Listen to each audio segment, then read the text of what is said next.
Bueno, contame, ¿qué uso le das a la plaza? Nada, para despejarme, básicamente. ¿Tenés venir seguido? Cada una semana y media, dos, vengo. ¿Venís con niños? No, no, la verdad que no. ¿Viniste alguna vez a algún evento o festividad de la plaza?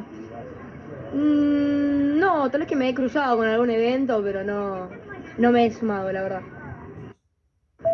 Bueno, contame, ¿qué uso le das a la plaza?